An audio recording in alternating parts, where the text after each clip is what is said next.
बिहार में मंत्रिमंडल विस्तार होगा। आज बिहार में 18 मंत्री शपथ ले सकते हैं। शाम 5 बजे मंत्रिमंडल का विस्तार होगा। बीजेपी के 10, जेडीयू के 8 विधायक मंत्री बनेंगे। सोर्सेज के हवाले से बड़ी खबर है, 2020 के फॉर्मूले पर होगा विस्तार। प्रिंस राज ले सकते हैं मंत्री पद की शपथ। मंगल पांडे बनाए जा सकते हैं मंत्री। तो ये बिहार की राजनीति से जुड़ी एक बड़ी खबर है। देखिए, आपको पता होगा कि उत्तर प्रदेश में कैबिनेट विस्तार हुआ और यूपी के बाद अब बिहार में कैबिनेट विस्तार होगा। बिहार में क्योंकि अब एनडीए की सरकार है, ऐसे में मंत्रिमंडल विस्तार आज होगा और चुनाव से पहले मंत्रिमंडल विस्तार आमतौर पर बड़ा अहम माना जा रहा है। बिहार में 18 मंत्री शपथ ले सकते हैं, जो जानकारी अभी मिल रही है। शाम 5 बजे मंत्रिमंडल विस्तार होगा, जिसमें बीजेपी के 10 और जेडीयू के 8 विधायकों का जिक्र है, जो मंत्री पद की शपथ ले सकते हैं।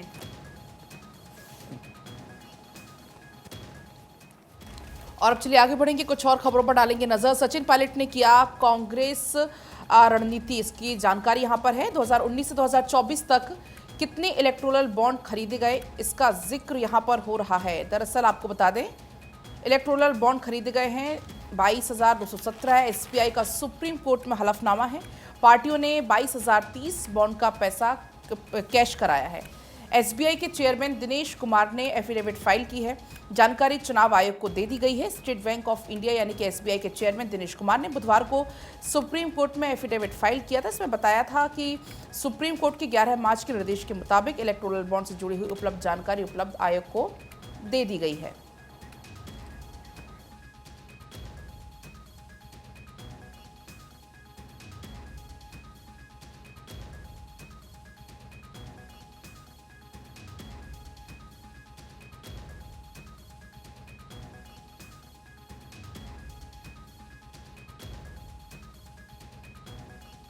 वहीं एसबीआई चेयरमैन ने कहा है, हमने ईसीआई को पेन ड्राइव में फाइलें दे दी हैं। एक फाइल में बॉन्ड खरीदने वालों की डिटेल्स भी है। इसमें बॉन्ड खरीदने की तारीख और रकम का जिक्र है। दूसरी फाइल में बॉन्ड इन कैश करने वाले राजनीतिक दलों की जानकारी है। लिफाफे में 2 पीडीएफ फाइल भी हैं। ये पीडीएफ फाइल पेन ड्राइव में रखी गई हैं। इन्हें खोलने के लिए जो पासवर्ड हैं वो भी लिफाफे में दे दिए गए हैं।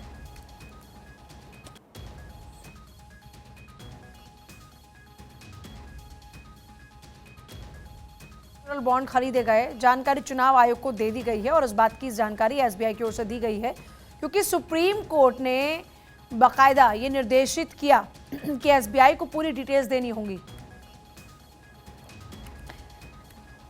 और कल हलफनामा भी दायर किया गया। चलिए आगे बढ़ते हैं। आपको बता दें कि इंडियाज टिकट चिप्स फॉर विकसित भारत कार्यक्रम में ताइवान के लीडर्स भी वर्चुअली जुड़े थे।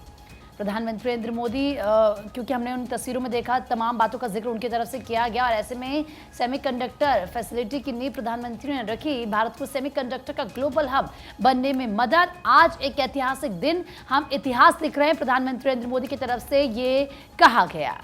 बढ़ते खबरों में आगे और अगली बड़ी खबर आपको बताते चले। चुनाव से पहले कांग्रेस की नारी न्याय गारंटी योजना, गरीब महिलाओं को 1 लाख सालाना मदद और सरकारी नौकरी में 50% आरक्षण का जिक्र है। इसमें लोकसभा चुनाव से पहले बुधवार को कांग्रेस ने नारी न्याय गारंटी योजना का वादा किया है। कांग्रेस अध्यक्ष मल्लिकार्जुन खड़गे ने सोशल मीडिया पर इसका ऐलान कर दिया है। आपको ये भी बताते चले कि इसके तहत कांग्रेस ने गरीब महिलाओं के लिए ये हर साल 1 लाख रुपए की मदद का वादा किया है। साथ ही साथ ये भी कहा कि सरकारी नियुक्तियों में महिलाओं को आधा हक दिया जाएगा। कांग्रेस ने 5 योजनाओं का ऐलान किया है। अब ये 5 योजनाएं कौन कौन सी, चलिए वो भी आपको बताते चले। पहली योजना जो है वो महालक्ष्मी गारंटी, और इसके तहत सभी महिलाओं को जो है और गरीब परिवार को जो है गरीब परिवार की एक महिला को सालाना 1 लाख रुपए की आर्थिक सहायता दी जाएगी। साथ ही साथ आधी आबादी पूरा हक, ये दूसरी योजना है। और इसके तहत क्या कुछ रहने वाला है वो भी आपको बताते चले। इसके तहत केंद्र सरकार की नई नीतियों को बताया जाएगा। देखिए, इनकी नई नियुक्तियों में आधा हक महिलाओं को मिलेगा। तो कुल मिलाकर ये कांग्रेस के वादे हैं चुनाव से पहले।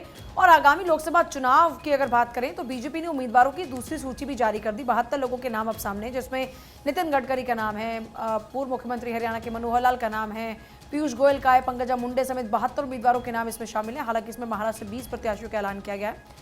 महाराष्ट्र में लोकसभा की 48 सीटें हैं। नागपुर से नितिन गडकरी, चंद्रपुर से सुधीर मुनगंटीवार, नांदेड़ से प्रताप पाटिल, चिखलीकर, नंदुरबार से हीना गावी, धुले से सुभाष भामेर, जलगांव से स्मिता वाघ, रावेर से रक्षा खड़ से, अकोला अनूप धोत्रे, वर्धा से रामदास तड़स, जालना से राव साहब दानवे, दिंडोरी से भारती पवार, भिवंडी से कपिल पाटिल, मुंबई उत्तर से पीयूष गोयल, मुंबई उत्तर पूर्व मिहिर कोटेचा, पुणे से मुरलीधर मोहेल, अहमदनगर की बात करें तो सृजय राधाकृष्ण, विखे पाटिल, बीट से पंकजा मुंडे, लातूर से सुधाकर श्रृंगारे, माडा से रणजीत सिंह, निम्बालकर, सांगली से संजय काका पाटिल। तो ये नामों का ऐलान हुआ महाराष्ट्र से। और देखिए बात कर रहे हैं बीजेपी की इस दूसरी सूची की। बिल्कुल आगे बढ़ेंगे। बीजेपी का दिल्ली में 2 सीटों पर नाम का ऐलान भी हो गया है। गौतम गंभीर की सीट से हर्ष मल्होत्रा बने हैं उम्मीदवार और योगेंद्र चंदोलिया दिल्ली की इस सीट से हुंकार भरेंगे। उत्तर पश्चिमी सीट से योगेंद्र चंदोलिया, पूर्वी दिल्ली से हर्ष मल्होत्रा को टिकट दिया गया है। हंसराज हंस का टिकट लेकिन काट दिया गया है। चलिए आगे बढ़ते हैं। आपको बता दें कि लोकसभा इलेक्शन अगर 2024 की बात करें तो ओवैसी ने राहुल तेजस्वी को एक बड़ा झटका दिया है। बिहार के 11 सीटों पर एआईएमआईएम का प्लान है अपने उम्मीदवारों को उतारने का। एआईएमआईएम ने किया है चुनाव लड़ाने का ऐलान। लोकसभा चुनाव 2024 में असदुद्दीन ओवैसी की पार्टी एमआईएम ने बिहार की 11 लोकसभा सीटों पर चुनाव लड़ने का ऐलान कर दिया और ऐसे में ओवैसी के इस ऐलान से लालू यादव, तेजस्वी यादव और राहुल गांधी की चिंता बढ़ने वाली। दरअसल ओवैसी की अगर बात करें तो पार्टी जिन सीटों पर उम्मीदवार उतारेगी वहां मतों का ध्रुवीकरण होगा, जिसका लाभ बीजेपी को मिलेगा। एमआईएम ने बिहार की किशनगंज, अररिया, कटिहार, पूर्णिया समेत अन्य सीटों पर अपने प्रत्याशी उतारेगी। ये कहा विधानसभा चुनाव में राज्य के मुस्लिम बाहुल्य इलाके में ओवैसी पिछले कुछ सालों में खास प्रभाव यहां पर देखने को मिला है और ये बताया गया है कि किशनगंज सीट से पार्टी के प्रदेश अध्यक्ष एवं विधायक अख्तरुल इमाम प्रत्याशी होंगे। बड़ी खबरों में आके एनएचएआई की पेटीएम फास्टैग यूजर्स को सलाह, 15 मार्च से पहले खरीदे किसी और बैंक का फास्टैग और पेटीएम फास्टैग वालों को भरना होगा जुर्माना। यह बड़ी जानकारी आपको दे रहे हैं जहां एनएचएआई की पेटीएम फास्टैग यूजर्स को सलाह दी गई है। आगे बढ़ रहे हैं जयपुर से खबर सीएए के समर्थन में उतरा मुस्लिम संगठन का, इसे लेकर डर फैलाया जा रहा है। महासभा के अध्यक्ष सैयद साहिब आलम ने कहा कानून के लागू होने से हमें कोई परेशानी नहीं है, मुसलमानों को सीएए से डरने की कोई जरूरत भी नहीं है, इस कानून से किसी की नागरिकता नहीं जाने वाली है। और चलिए आगे बढ़ने एक और बड़ी खबर आपको बताएंगे। तमिलनाडु गवर्नर आरएन रवि फिर टकराव की ओर। आपको बता दें रोका के पोनमुडी के दोबारा मंत्री बनाने का रास्ता। आपको बताएं तमिलनाडु सीएम ने शपथ ग्रहण के लिए मांगा है समय। 3 साल की सजा हुई थी पोनमुडी को, सुप्रीम कोर्ट ने सजा पर दे दिया स्टे। आपको बता दें द हिंदू के हवाले से ये खबर है। बढ़ते हैं कृति खबरों में आगे। बिल्कुल कुछ और खबरों की बात करेंगे। बता दें कि माइक्रोसॉफ्ट, एप्पल और एक्सॉन मोबिल ने दिया है सबसे ज़्यादा डिविडेंड। दरअसल 2023 में इन्वेस्टर्स को मिला 1.66 ट्रिलियन यूएसडी का कॉर्पोरेट डिविडेंड। 2022 में कॉर्पोरेट डिविडेंड था 1.57 मिलियन यूएसडी। बढ़ते खबरों में आगे बात ट्यूलिप गार्डन की करेंगे। देखिए श्रीनगर में ट्यूलिप गार्डन 23 मार्च को खुलेगा। एशिया का ये बेहद सबसे बड़ा ट्यूलिप गार्डन कश्मीर में है और 73 किस्म के 17 लाख ट्यूलिप का इसमें दीदार आप कर पाएंगे। इस साल 5 मई में ट्यूलिप गार्डन के रूबरू हो पाएंगे और जो टूरिस्ट है वहां पर जा पाएंगे और इसका लुत्फ उठा पाएंगे। और महाराष्ट्र में बदल गया अहमदनगर का नाम, अब अहिल्या नगर के नाम से जाना जाएगा अहमदनगर। मुंबई के 8 स्टेशंस के नाम ऐसे ही बदले जाएंगे। ब्रिटिश नामों वाले स्टेशंस के नाम भी बदले जाएंगे। और अब आगे बढ़ेंगे एक और बड़ी खबर आपको बताएंगे। पेटीएम फास्टैग कल से बंद हो जाएगा, ये बड़ी जानकारी है। यूपीआई या आईएमपीएस से नहीं अब पैसे ट्रांसफर होंगे। एनएचएआई का ग्राहकों को ये सुझाव है, ग्राहक लें किसी और बैंक का फास्टैग, अगर पेटीएम का फास्टैग है तो वो कल से बंद हो जाएगा। और देखिए चुनाव आयुक्तों की नियुक्ति पर 15 मार्च को होगी सुनवाई। सुप्रीम कोर्ट ने मंजूर की है याचिका। नए कानून के तहत नियुक्ति प्रक्रिया को चुनौती दी गई है। राजस्थान पत्रिका में ये खबर छपी है। बढ़ते खबरों में आगे मोदी सरकार ने ई व्हीकल प्रमोशन पॉलिसी जारी कर दी। 500 करोड़ रुपए का प्रावधान इसमें और प्रमोशन पॉलिसी जुलाई 2024 तक लागू रहेगी। नवभारत टाइम्स के हवाले से खबर बता रहे तो महत्वपूर्ण खबर है जहां मोदी सरकार ने ई व्हीकल प्रमोशन पॉलिसी जारी कर दी है। और चलिए आगे बढ़े। शेयर बाजार गिरी औंधे मुंह, निवेशकों के 13 लाख करोड़ रुपए से ज्यादा डूब गए। अदानी समूह को 1 लाख करोड़ रुपए से ज्यादा का नुकसान हुआ। 906 अंक की गिरावट के साथ में बंद हुआ सेंसेक्स। पंजाब केसरी की यह खबर है। और अब चलिए आगे बढ़ेंगे एक और बड़ी खबर आपको बताएंगे। आईटीसी के शेयर्स के लिए मची है होड़। ब्रिटिश अमेरिकन कंपनी ने बेचे हैं अपने शेयर्स। आईटीसी के 3.5% शेयर खरीदने की होड़ मची हुई है। 17,500 करोड़ रुपए में बाइक 43.7 करोड़ शेयर। आपको बता दें टाइम्स ऑफ इंडिया के हवाले से ये खबर है। चलिए बात कुछ और खबरों की आपको बता दें कि किस तरीके से न्याय यात्रा को लेकर बात करें तो राहुल गांधी की यात्रा का समापन होगा मुंबई में। और ऐसे में आपको ये भी बता दें कि खबर यह है कि सीपीआई और सीपीआईएम राहुल की 17 मार्च को रैली से दूर रहेंगे। बढ़ते खबरों में आगे, एक दशक का पारी का अंत हो गया और करीब 10 साल से हरियाणा के सीएम रहे मनोहर लाल और पीएम मोदी के विश्वास में वो रहे थे और केंद्र की बड़ी भूमिका निभाई उन्होंने। देखिए, करनाल से अब उनकी टिकट कंफर्म हो चुकी है। उन्होंने कल ही विधानसभा से इस्तीफा दिया और अब लोकसभा चुनाव वो लड़ेंगे। केंद्र में बड़ी भूमिका निभाने के संकेत अब मिल रहे हैं। जब पीएम मोदी रैली में पहुंचे थे उस मौके पर भी कहा था कि आप और हम साथ रहेंगे और अब केंद्र में उनकी भूमिका रहने वाली है। आगे बढ़ते बात अमेठी और रायबरेली की, जहां पर बना हुआ है असमंजस। जिला कांग्रेस कमेटी भी पशोपेश में है। कांग्रेस ने अभी तक नहीं घोषित किए यहां से प्रत्याशी।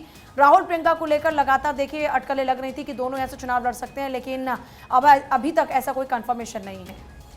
और अब जानकारी हैदराबाद से, जहां पर निलंबित डीएसपी गिरफ्तार हुआ है। डीएसपी प्रणीत कुमार पर है विपक्षी नेताओं के फोन टैपिंग करने का शक। आपको बता दें, बीआरएस सरकार के शासन में पुलिस में डीएसपी थे। आपको बताएं, इंडियन एक्सप्रेस के हवाले से ये खबर है, पुलिस में डीएसपी के पद पर तैनात थे। आगे बढ़ेंगे, USA presidential election 2024, Donald Trump या जो बाइडेन, किससे होगा फायदा? इसी साल 5 नवंबर को हो चुनाव। आगे बढ़ते हैं रंजना। तो देखिए, अमेरिका के चुनाव और इसे लेकर जानकारी भी सामने आ चुकी है। बढ़ते खबरों में आ गई और अगली बड़ी खबर आईपीएल 2024 को लेकर। दिल्ली कैपिटल्स को तगड़ा झटका यहां पर लगता है, नजर आ रहा है। टूर्नामेंट से हटे स्टार बल्लेबाज हैरी और रुक 2024 संस्करण से हट सकते पूजा। और आगे बढ़ रहे हैं, देखिए बात इस बीच हो रही है ब्रूक 2024 संस्करण की, जिससे वो हट गए हैं। अगली खबर का रुख करते हुए बात करेंगे, सचिन पायलट ने किया कांग्रेस रणनीति का खुलासा। कहा कि सोच विचार कर दिए गए हैं टिकट, कैंडिडेट्स के जिताऊ होने को माना है क्राइटेरिया। लोकसभा चुनाव में कांग्रेस के लिए हैं अच्छी संभावनाएं। और अब आगे बढ़ेंगे, एक और बड़ी खबर आपको बताएंगे। आतंकी फरहतुल्लाह गौरी ने किया है एक वीडियो जारी, भारत के खिलाफ जंग का कर रहा है ऐलान।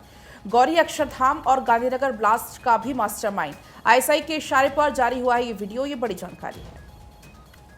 चलिए कुछ और खबरों की भी बात कर लेते हैं। आगे बढ़ते हुए आपको बता दें कि किस तरीके से आईएसआई के इशारे पर ये खबर जो अभी पलक ने बताई, तो केंद्र और केरल सरकार में पेच फंसा है।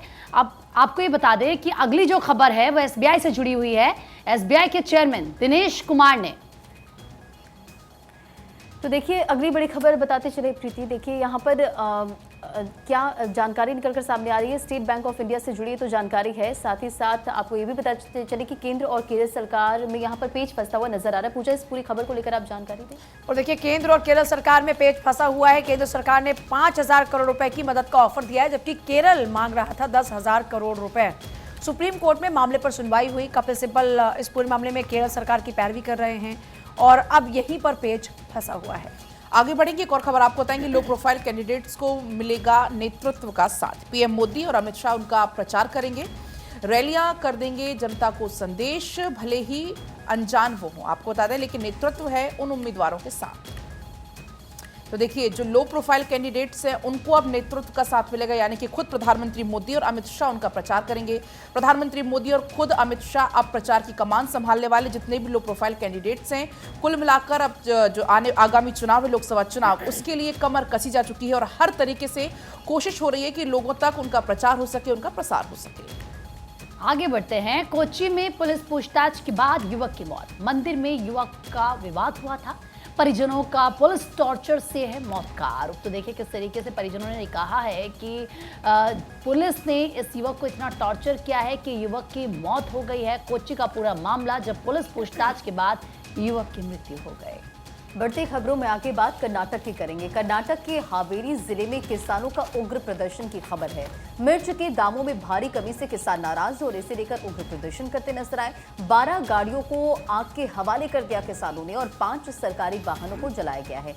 साथ ही साथ एपीएमसी के ऑफिस में जमकर तोड़फोड़ की गई है। तो बड़ी खबर आपको बता रहे, देखिए तस्वीर भी निकलकर सामने आई है किस तरह से किसानों का आक्रोश देखने को मिला और 12 गाड़ियां आग के हवाले किसानों ने कर दी। और आगे बढ़ रहे हैं, आप घर बैठे रामलला के दर्शन आप कर पाएंगे। दूरदर्शन ने आज से शुरू किया है सुबह की आरती दिखाना। अब से रोजाना सुबह डीडी के सोशल मीडिया पर लाइव होगी आरती। तो जो लोग भी रामलला के दर्शन करना चाहते हैं, आरती देखना चाहते हैं, डीडी के सोशल मीडिया पर जाइए और आरती में आप भी एक तरीके से शामिल हो सकते हैं। और अब चलिए आगे बढ़ेंगे। मस्क ने पूर्व एंकर के साथ शो बंद किया। एलन मस्क ने एक्स पर द डॉन लेमन शो अचानक रद्द कर दिया है। शो के लिए एलन मस्क का पहला इंटरव्यू रिकॉर्ड हुआ था, कंपनी का स्टेटमेंट है कि शो के साथ व्यावसायिक साझेदारी नहीं होगी। चलिए आगे बढ़ते हैं। श्रीहरिकोटा में तीसरा लॉन्च पैड बनेगा।